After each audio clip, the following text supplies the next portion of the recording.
एक बार की बात है, एक छोटे से गांव में विवान नाम का एक लड़का रहता था। विवान बहुत ही सीधा साधा और सच्चा बच्चा था। वो हमेशा सच बोलता था, चाहे स्थिति कैसी भी क्यों ना हो। उसके माता पिता अक्सर उसे समझाते थे, बेटा हमेशा सच बोलना अच्छी बात है, लेकिन हर जगह और हर समय सच बोलना जरूरी नहीं होता। लेकिन विवान को ये बात समझ नहीं आती थी। उसके लिए सच ही सबसे बड़ी चीज थी। एक दिन गांव में एक साधु आए। लोग उनके पास अपनी समस्याएं लेकर जाते और समाधान पाते।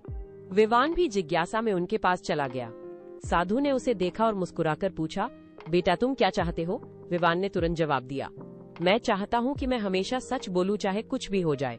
साधु कुछ देर चुप रहे, फिर बोले, सोच लो बेटा, ये वरदान नहीं श्राप भी बन सकता है। लेकिन विवान ने जिद की, मुझे फर्क नहीं पड़ता, मुझे हमेशा सच ही बोलना है।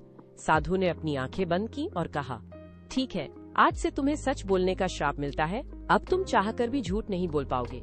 विवान खुश हो गया। उसे लगा कि अब वो सबसे अच्छा इंसान बन जाएगा। शुरुआत में सब कुछ ठीक था। वो स्कूल जाता, दोस्तों से बात करता और हर जगह सच बोलता। लोग उसकी ईमानदारी की तारीफ भी करते। लेकिन धीरे धीरे चीजें बदलने लगी। एक दिन उसकी माँ ने खाना बनाया और उससे पूछा, कैसा बना है खाना? विवान ने सच सच कह दिया, माँ आज खाना अच्छा नहीं बना है। उसकी माँ का चेहरा उतर गया। उन्हें बहुत दुख हुआ। विवान को भी बुरा लगा, लेकिन वो कुछ नहीं कर सका। अगले दिन स्कूल में उसका दोस्त रोहन नया कपड़ा पहन कर आया। उसने खुशी से पूछा, कैसा लग रहा हूँ? विवान के मुंह से निकल गया, तुम पर ये कपड़े बिल्कुल अच्छे नहीं लग रहे। रोहन का दिल टूट गया। वो चुपचाप वहाँ से चला गया। धीरे धीरे विवान के सारे दोस्त उससे दूर होने लगे। अब कोई उससे बात नहीं करता था। लोग उससे डरने लगे थे, क्योंकि उन्हें पता था कि वो सिर्फ कड़वा सच ही बोलेगा। विवान बहुत अकेला महसूस करने लगा। एक दिन उसके पिताजी ने उससे पूछा, बेटा क्या तुम मुझसे खुश हो? विवान कुछ कहना चाहता था, लेकिन उसके मुंह से निकला, पापा आप कभी कभी बहुत गुस्सा करते हो, मुझे अच्छा नहीं लगता। उसके पिताजी चुप हो गए। उन्हें दुख हुआ। विवान रो पड़ा, मैं ऐसा नहीं कहना चाहता था, लेकिन मैं रोक नहीं पाया। अब विवान को समझ आ गया था कि ये सच बोलने का वरदान नहीं, एक श्राप है। वो फिर से उस साधु को ढूंढने निकला। कई दिनों तक भटकने के बाद आखिरकार उसे वो साधु मिल गए।